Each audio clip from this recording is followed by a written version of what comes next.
New York City has had rent control for 7 or 8 decades at this point. I don't want my electricity bill to go up. And then they also just sometimes are just mediocre politicians who lack imagination. 10, 15 years ago, if I wrote that, people would land on me like a ton of bricks.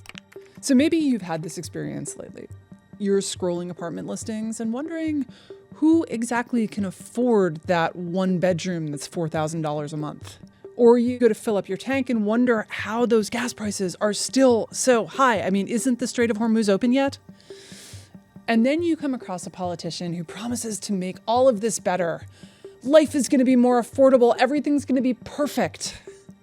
The problem is that affordability is one of those words that everyone can agree on right up to the point until you start asking how. You can cap prices, or you can subsidize things, or you can just yell at corporations. Or you can ask the more important question, which is, why is so much of the stuff we want so expensive in the first place? That question is at the heart of abundance, the idea Ezra Klein and Derek Thompson explored in their book of the same name. That premise seems deceptively simple. If housing costs too much, we should build more housing. If electricity is getting expensive, we should build more power plants and transmission lines. But of course, when you look a little closer, just build more turns out to be much easier to say than to do. And that's what my guest and I will get into today. I'm joined by Josh Barro. He's a journalist, a political commentator, and a longtime podcast host, including the host of the Central Air podcast, on which I am a co-host. So today I want to ask Josh, who actually has to lose for abundance to succeed? And can politicians resist the very tempting habit of making things artificially cheap today in ways that make them scarcer tomorrow? Josh, welcome to the show. Great to be here. So we're going to start with a bit of a touchy-feely question, Ooh. A little new age. That's definitely us. Yes, Yeah. very, very new age. Yeah. What does abundance mean to you, Josh? Well, what it means to me, I think like rising real incomes wouldn't sound as sexy. But that's really what people are talking about. It's that people want to be able to afford more. And that means different things to different people. I mean, the Ezra Klein, Derek Thompson book sort of has a vision that I think appeals to like a certain left of center urban type resident. Yes, a technocrat, but also like you'll be able to jet off to London for your long weekend there. And that's what a lot of people will want to do with their rising real income. There's other people who want a bigger house with a 3-car garage and large SUVs in it, and that's abundance for other people. But I think politically, it's just, people feel that they can't afford the things that they feel they ought to be able to afford. And what we need is real growth that is broadly shared. But I think abundance is good branding for that because it makes sense to people. It's I'm going to have more of the things that I'm looking for. And politicians just need to be mindful that those things are different for different people. So there's a different bundle for Republicans and for Democrats, for urban and for rural. But, the particular way in which I think a lot of people are talking about abundance right now in the Democratic Party is that they're talking about it in terms of making it easier for the government to build things. For private sector too, right? And that idea seems pretty unobjectionable, right? Because libertarians have been screaming about these kinds of obstacles to building for years. But a lot of things sound good in the abstract. And my worry is that folks who are nominally in favor of abundance haven't really thought through what it's going to take to make those political choices happen. So can we walk through a little bit what will it take to make an abundance agenda possible? I think you're right that the core of the agenda is deregulatory, and I think that's part of why it's been controversial within the Democratic Party coalition. There's a lot of people whose instinct is that if the government is regulating something, it's probably doing that for a good reason. Yeah. And then there's also in a good way, which is a little bit surprising to me, right? Like if a regulation exists, it must therefore be a great regulation, and the only thing that could possibly be wrong with it is that it's not tough enough. Right. But there's also a conflict of visions about what it means to be a good steward of the environment among Democrats. Because there's a very, there's sort of pastoralist sentiment that was ascendant in the 1970s and 80s. And the idea there is basically that you are good to the environment by doing less, that you shouldn't have so many children, that you shouldn't build so many new things, that you should, do more with less and live in a more, modest way. In the middle of the hills. Right. And I think that has to a significant extent fallen out of favor among Democrats. And there's a lot of Democrats now who really buy into the Ezra Klein vision. and understand that being good for the environment often means building more things, that we need electrical transmission infrastructure so that we can electrify things and use fewer fossil fuels. We need to build more dense housing in areas where people can have shorter commutes to work, where they don't use as much energy. And also in the specific case of California, you want people building in that coastal zone that has moderate weather, where people don't spend a lot of money on energy to heat and cool their homes. So I think that there's been this realization that these environmental laws that we put in 50 some years ago to try to stop big polluters from doing things that are going to be bad for the environment are actually stopping us from building the things that we need to build now to protect the environment. And so I think a lot of Democrats really want to reform those things, but not everyone has been sold on it. It's still very controversial within the coalition. And then there's also a surprising amount of dissension among Republicans about this stuff that we can also talk about. But I think there are challenges on both sides. Trump coming in and basically telling people, they're going to try to build apartments in your suburbs, right, and exactly. so forth. Yeah. Where the NIMBY politics is on both sides. But, you see in LA, right, where they, in California, nominally has this new law that is going to ease transit-oriented development, make it easier to build.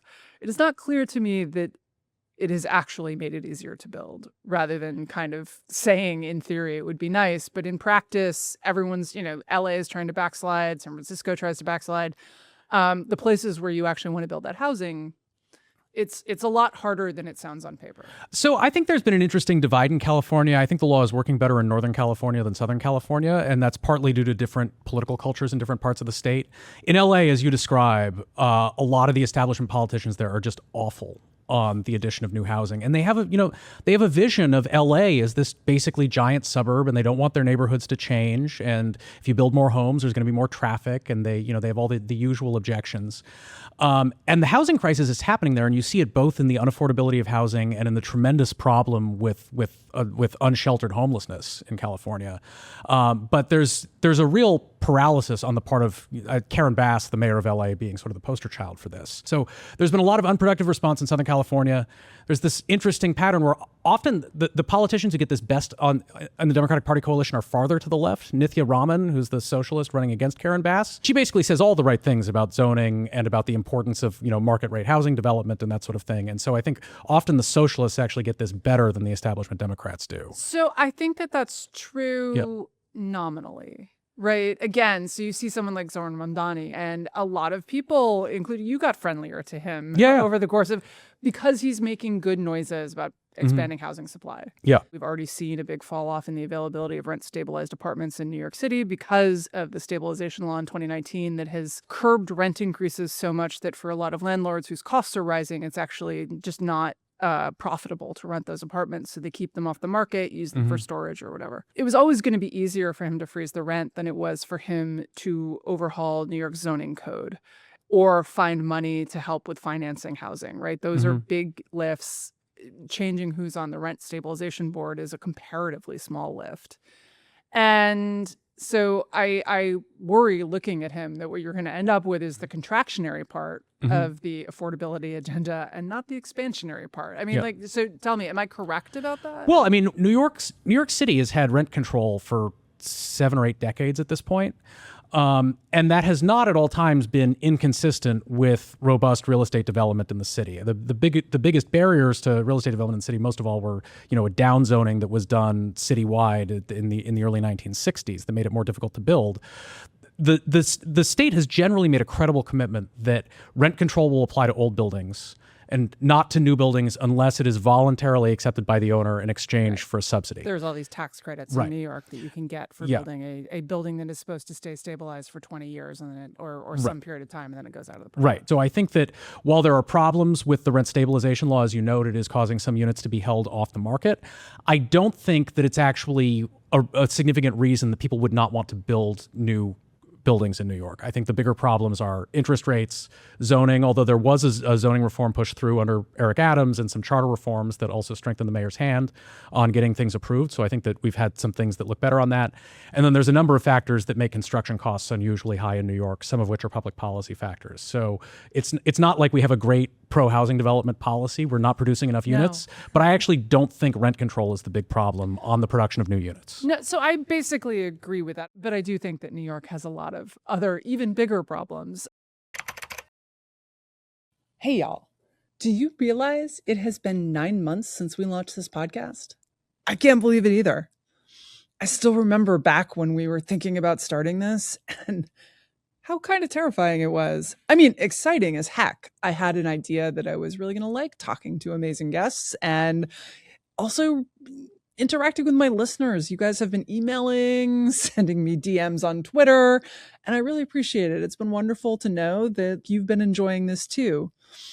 But I still do remember how frightening it was and how lucky I was to have the amazing team of producers who held my hand through the process and helped me learn how to do this. And I am so glad, looking back, that I decided to take that leap. Even though I was scared, I thought, like, am I going to be any good at this? Will anyone want to listen? And then I just thought, you know what? There's only one way to find out. So I did. If you've been sitting on a business idea, it might be time for you to find out too. But you're going to need a team with you. And that's what Shopify is. Shopify makes it easy to make it happen. Everything you need to start selling is included and ready from day one, including the moment your first customer is ready to pay. Shopify Checkout helps more of them finish their purchase, which means more of them doing business with you, putting the money in the business that you're going to need to grow it. And when they come back, their details are already saved. One tap and they're done. Because Shopify handles the setup and checkout, you have more time to think about other things, about delighting your customers and making the business grow. Shopify powers millions of businesses worldwide, from household names like Mattel and Gymshark to small businesses just getting started like maybe yours. With Shopify, nothing stands between your idea and a real business. So guys, there's only one way to find out. You got an idea for a business? Go make it one. Start your free trial at shopify.com/Megan. That's shopify.com/Megan. And let's talk about a bit about that. We're going to be a little New York centric, in part because I grew up in New York and because Josh now lives in New York and we happen to know a bit about it. But I actually think New York is in many ways a good, what's the word I'm looking for? A microcosm. A microcosm. Yes. That's actually not the word I was looking for, but I'm old and probably have early onset Alzheimer's. But it's a good capsule for a good microcosm for what happens. So let's talk about something like building transit, why it's so expensive. What are the big factors there? I mean, the problem, the reason this has been so hard to fix, and it's a problem in New York, but it's broadly a problem in like all of the Anglosphere countries. Yeah. Like Canada is as bad as we are. The UK and Australia have very high costs. One theory that I hear people saying is that the common law system that relies so much on lawsuits to like settle issues about these big projects is a big driver of cost compared to countries that don't have that. I've heard that. I've also heard, though, a theory that intrigues me because you have actually seen a bit of this in healthcare, which is just simply the ability to read American media and read American, political debates tells people in other countries what's possible. And I wonder if there isn't a bit of that as well, right? You are in England and then you read about some American NIMBY who's managed to choke off development or, drive up the cost of building a train to $1 zillion. And you think, I could do that. Yeah, although I don't know. I don't know that the French need instruction about the fact that you can cause a lot of trouble and get the government to change what it does. But they do it, right? But they are in fact building much cheaper. They just go into the streets and light things on fire like normal people, rather than the American way. But so I mean, when people talk about that, like litigation and related, like sort of political, review processes at cost, often that's stuff that is proactive, where it's basically like because the political leaders know that it's so difficult to run this gauntlet, then you end up doing all of these cost increasing things in order to avoid people getting in your way. You build things in tunnels, then in a place where the neighbors have less of a voice, you might be able to build them elevated or at grade level and that sort of thing.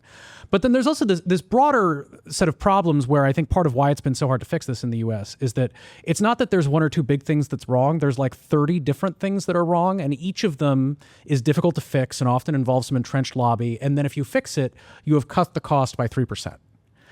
And so then you have to go and do that over and over again, addressing each one of these. I mean, in New York, to take some examples, there's definitely overstaffing on these construction projects. When you have one of those big tunnel boring machines, apparently it takes 20 people to run one of them in New York. The French would run with 9 people. The pay scales are also very high in New York. You have a handful of construction unions and a handful of really large contracting firms. I mean, if you have, twice as many workers as you need doing something and they're being paid twice as much, that's 4x on the labor cost. You also have scope problems, some of which have to do with just people being stuck in their ways in the way that these agencies operate. The Second Avenue subway, the station boxes are way too big.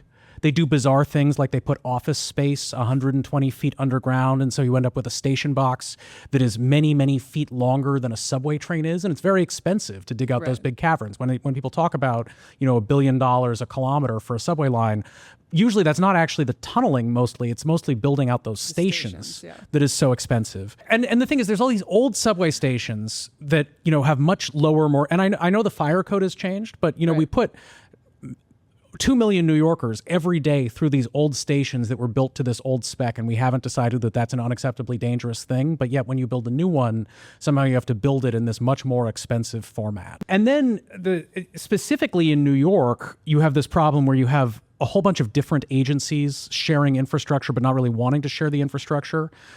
We have 3 commuter railroads, one of which is run by the state of New Jersey, and 2 of which are part of New York's MTA, although they are still organized separately with different unions and different labor contracts. And so famously, there's this new East Side Access project that opened a few years ago that creates a new lower level for Grand Central Terminal that takes trains in from Long Island. Previously, Grand Central only received trains coming in from the north. In any case, this ended up costing like $14 billion. And it's still pretty lightly used. Like in the end, it's amazing. People on Long Island got furious because they didn't actually buy a whole bunch more rolling stock and hire a bunch more engineers and conductors because they didn't have the budget for it. So in general, instead of adding more trains, they just took trains that used to go to Penn Station and now they go to Grand Central. And so some people work near Penn Station and are really mad because now they're like their train that used to go to their office doesn't anymore. They have to change trains. So we built this incredibly expensive piece of infrastructure and don't even have the budget to use it in the full manner that you would want to. Similarly in London with the Elizabeth line. Those projects were incredibly expensive to build, especially the Elizabeth line. We already have that infrastructure in New York. The line already runs through the city. But because, some of the trains use overhead electrical and some of them have third rail, and then they're the different government agencies with different unions, they haven't been able to do the work that would be required to through run those trains that would be way more efficient, a way more efficient use of this infrastructure that we already have. So instead, they're talking about building yet another terminal station. They want to knock down a whole city block of buildings south of Penn Station to add 7 more terminal tracks there because it's easier to throw billions and billions of dollars at the problem than it is to get the agencies to allow their cheese to be moved. But the problem is you can only come up with so many billions and billions of dollars. And this is what I was going to ask about. Yeah. We're in a very different fiscal time than we were, say, 10 years ago, right? Where it was really easy to come up with billions and billions of dollars because money was essentially free for the federal government and also, to some extent, for the cities. But, I mean, we've seen a shift in that. And so now that we've reached the end of the free money era, I mean, I guess the first question I'll ask you is, I think that a lot of people see abundance as an answer to that problem, right? Because in some sense, like getting rid of regulations is free. Telling agencies to shape up is free. It's not easy, but it doesn't require you to generate billions of dollars to pay for it. Yeah. Is that a good way to see it? Is that a good argument for abundance? Yeah, I mean, it's always a good time to get rid of stupid regulations that add cost. Fair enough. But it's an especially good time to do it when interest rates have gone up and you can no longer just borrow to deal with the fact that things are expensive. I think this period is in a lot of ways similar to the 1970s, where you had this, and now we're even having the oil shock. But you had this, this, all the greatest hits. You had this burst of inflation. You need interest rates to go up in order to contain the inflation. And the first round of policy responses is a lot of price controls. And I think we're going to see, as we saw in the 1970s, that just doesn't work. And then you get a second round of policy responses where it's sort of looking under the couch cushions and figuring out, well, what can we do that actually fundamentally lowers cost because we can't afford to throw money at the problem anymore. And so in the 70s, that was, deregulation of airlines, trucking, interstate banking, brewing, probably not as economically important at a macro level, but it was still a good thing to do. Bud Light commercials basically powered the 1980s, as far as I'm concerned. That was the... And so I think similarly here, you have people reaching for both of those. And, there's a big fashion for price controls. I mean, especially, there's a lot of energy around rent control around the country. And frankly, there's some jurisdictions like Montgomery County, Maryland, that are doing it a lot worse than New York has done. Yeah, I know. Yeah. They basically... Now no one's building housing there at all, as far as I can tell. Yeah, I mean, and sometimes you learn that lesson. But so in any case, I think that at the federal level, the price control stuff is even less availing, because the thing about rent control is, like, there's all these ways in which rent control doesn't work. It doesn't fix the housing crisis. It, if anything, makes it more difficult to get new housing built. It does work in the sense that it causes people's rents not to go up. Yes. And because housing is an extremely durable asset that lasts for decades and decades, interfering with new production doesn't always have big short-term effects because there's so much existing stock that is here that's the main driver of the market. So while I am not a price control guy, the arguments are actually stronger on housing than they are in almost any other area of the economy. In most other places, if you try to use price controls, it's just going to blow up immediately in your face, whereas the housing thing is going to be a slow burn that blows up in your face over a period. Although I think that's also true with one area that's really important, right, which is utilities. And we're seeing this because, for a variety of reasons, including renewable mandates, conservatives can overemphasize how much this matters, but it does matter in a bunch of places, including here in D.C., also in New Jersey. Environmental groups that are blocking, pipelines and transmission lines because for various reasons. And then people who are ostensibly environmentalists, but are in fact just NIMBYs who don't want stuff near them. Yep. And in the long run, the best thing to do is just build more, right? The short-term incentive is to do things that in the long run make abundance worse, right? Yeah. It is to just cap rates, and that populist pressure to just mandate that that utility bills not rise. It's very strong. And so I guess one question I have is how should abundance people think about that trade-off? How do you overcome the temptation to do the short-term thing that makes for an affordability agenda, but is in fact a long-run unaffordability agenda? So I'm actually surprised that the policymaking in this area hasn't been worse than it has. Fair enough. And I think part of the reason is that if you just say, okay, we're going to deal with the fact that electricity is becoming more expensive by capping the price, and that ends up discouraging utilities from adding capacity, eventually you get rolling blackouts. And that is so unpopular. That's worse than inflation in terms of ruining your reputation as a politician. This is what did in Gray Davis. So you do have to cause the utilities to produce enough electricity to meet consumer demand. And if you impose that price cap, you make it much harder to actually do that. And so maybe that's why we've not generally been seeing politicians fall all the way into that trap. And you also saw problems with blackouts in Texas, and it was, again, a huge political liability. Now, the other aspect of this is that you can ensure electricity is available by suppressing demand for electricity. Which is what you're seeing with the data centers now, right? Right. There's a movement to block them. I mean, I am actually not sure. I think the kind of elite part of that is quite often a fear about their own jobs, right? Life has been very good for college-educated professionals, especially elite college-educated professionals, and they are afraid that AI will stop that. And one way to prevent that from happening is to pretend that you're really worried about the environment when what in fact you're worried about is your own employment prospects. But I think, and I also think there's a bunch of NIMBY things, just normal NIMBY things. I don't want my electricity bill to go up. I don't want this ugly, hideous warehouse-looking building where there used to be a pretty farm, and just normal, I don't want the traffic or whatever I think it will bring.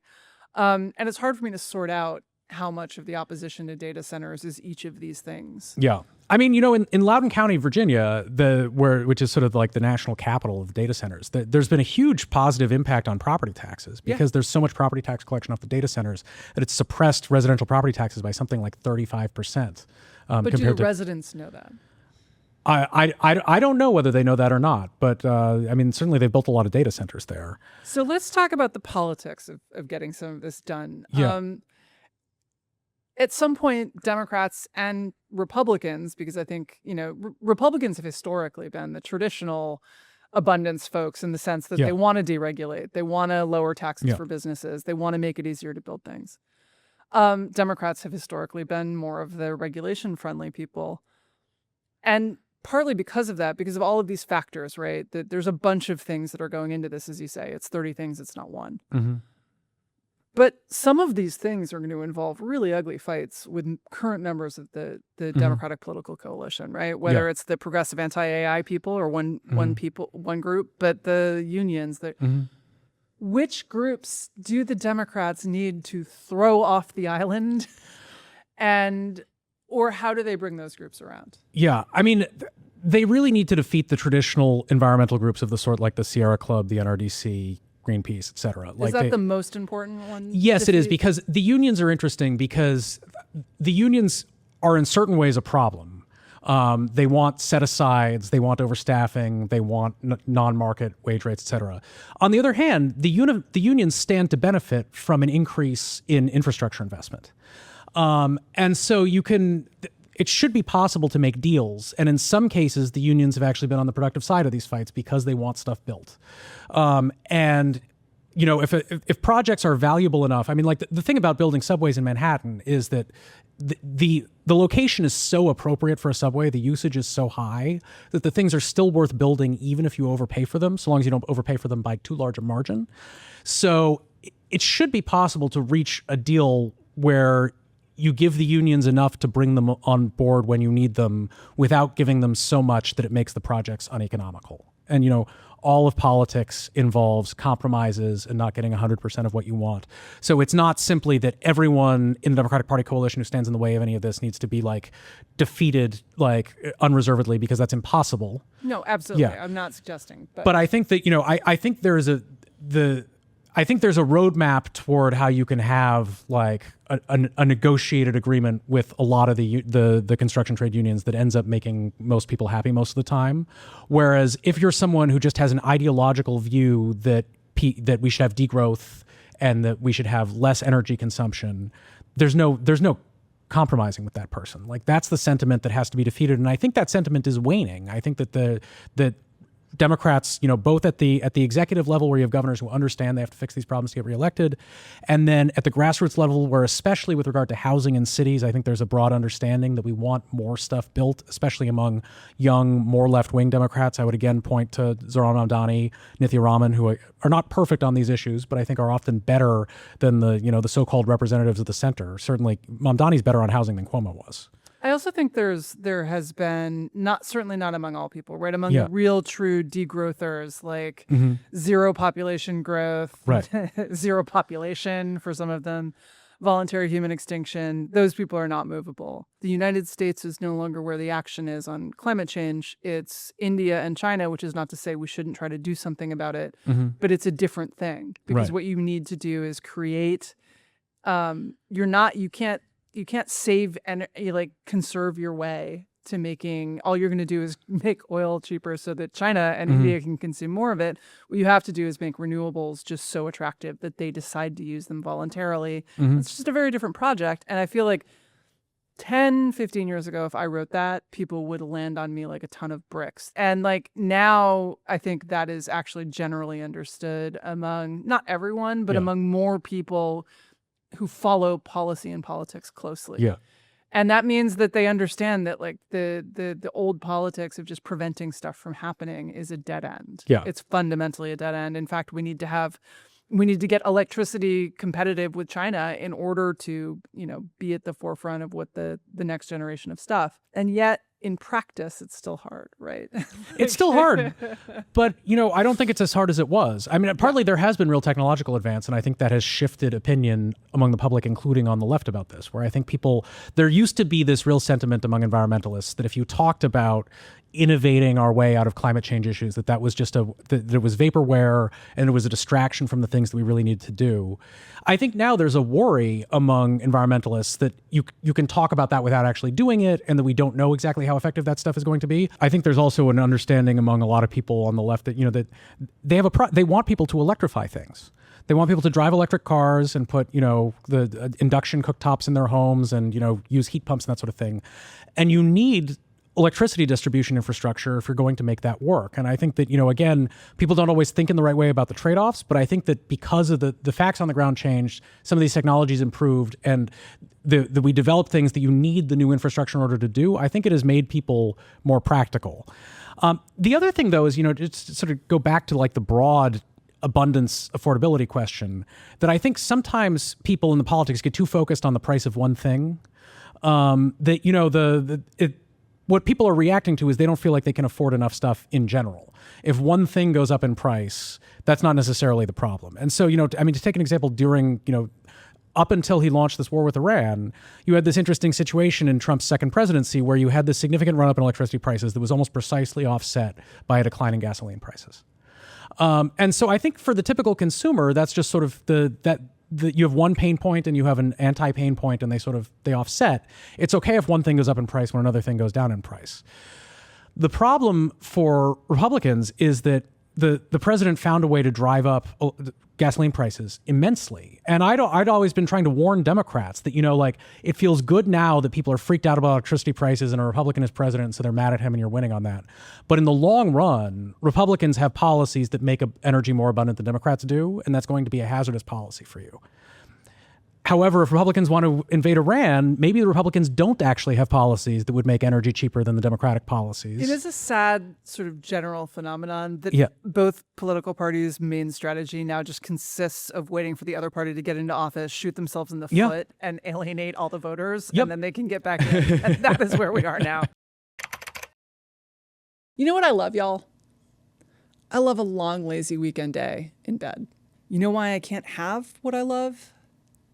Because my circadian rhythms are extremely attuned to light. And the minute that dawn starts peeking her rosy fingers through my windows, I am awake. So I have been thinking about getting some blackout blinds. Problem is, that means that on that long, lazy weekend day I want to have, I got to get up. Luckily, there is a better way to buy blinds, shades, shutters, and drapery, and it is called 3-Day Blinds. They're the leading manufacturer of high-quality custom window treatments in the U.S. And right now, if you use my URL, 3dayblinds.com/optimistic, they are running a buy one, get 50% off deal. Best of all, you can shop for them from the bed or the couch or wherever else you would rather be than some strip mall out on the edge of your city.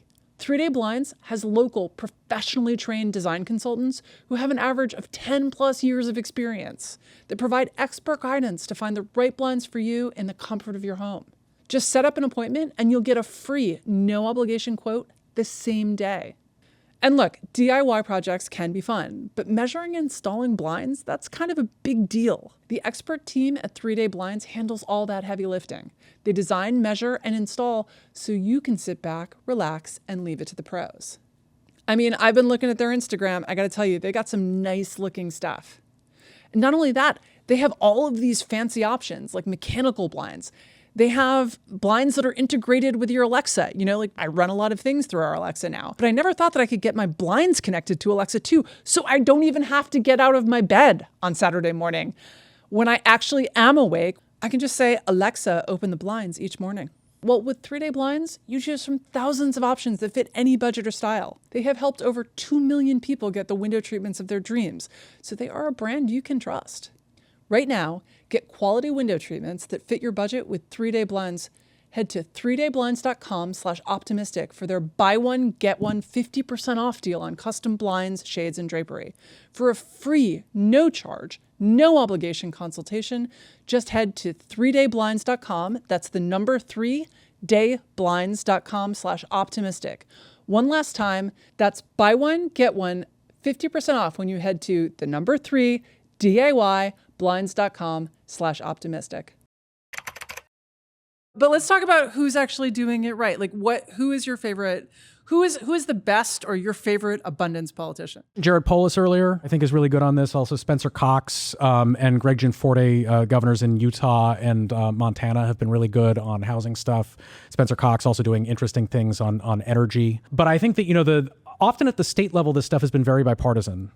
In particular, when you have fights over should we make it easier to build housing, you have opponents of that in both political coalitions. You have the pastoralists on the Democratic side. You have Republicans who just basically don't want anything to change or don't want poor renters in their suburban neighborhoods. And so to build the coalition to pass these laws, you need both parties, even in states where one party's in the majority. So like in Montana, you have a Republican governor, a Republican legislature. They got reforms done where they relied on Democratic votes to get that done. In California, you needed the tiny Republican rump in the legislature to pass Scott Wiener, the state senator from San Francisco, to pass his housing reform legislation. So I think that there's been a lot of promising work on that in the states. At the federal level, there should be a deal on permitting reform where it's basically Republicans want it to be easier to get permits to extract fossil fuels and to build pipelines. And Democrats want it to be easier to build electrical transmission. And they want the president to stop canceling wind farms because he has a particular hobby horse about windmills. You could put all that in one law.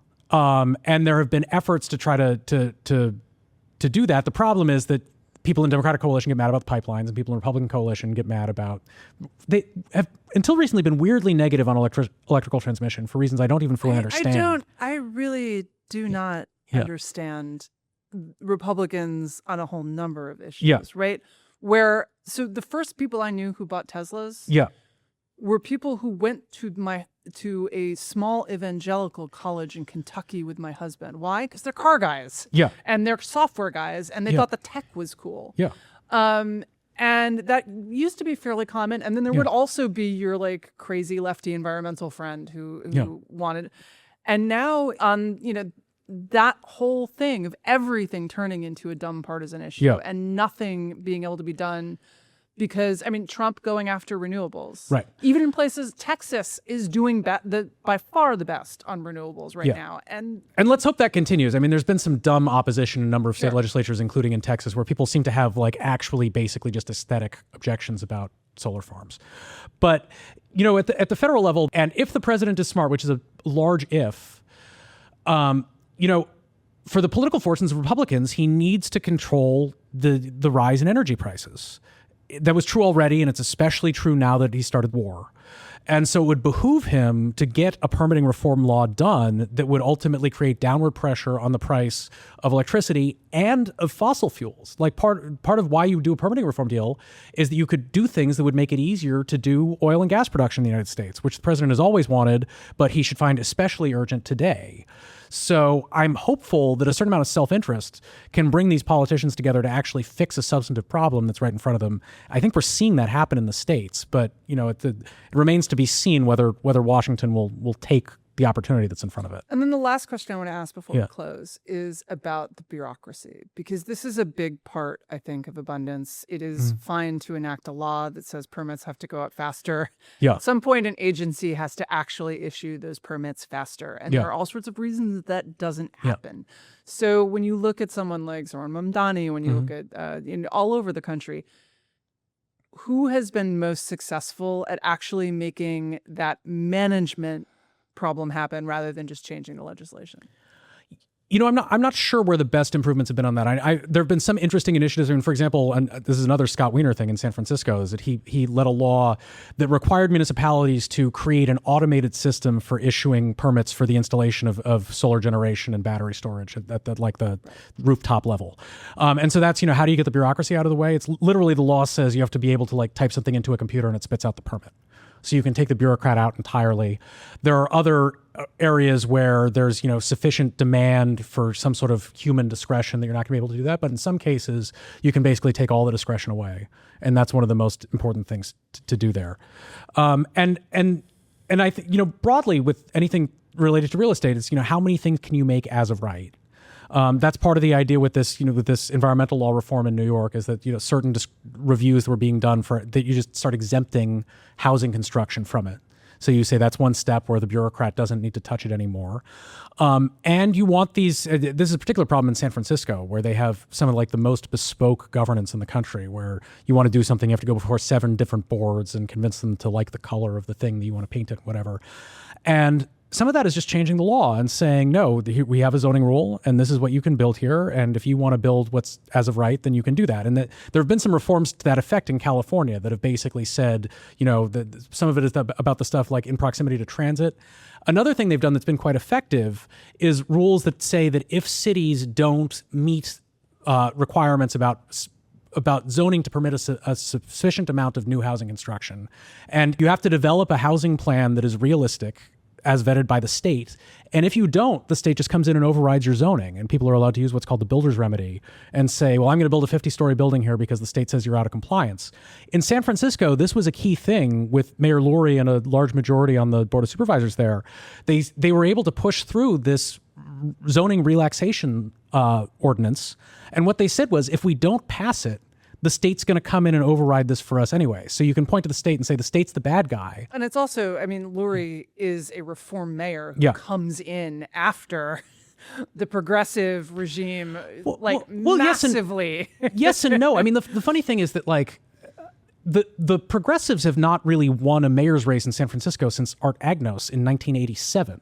You have, but it's part of it's also what's infuriating in New York. It's like you have what's in theory the pro-business Democratic center that is in fact often ineffectual, in bed with unions that are like the core of the political coalition that stand in the way of abundance. And then they also just sometimes are just mediocre politicians who lack imagination.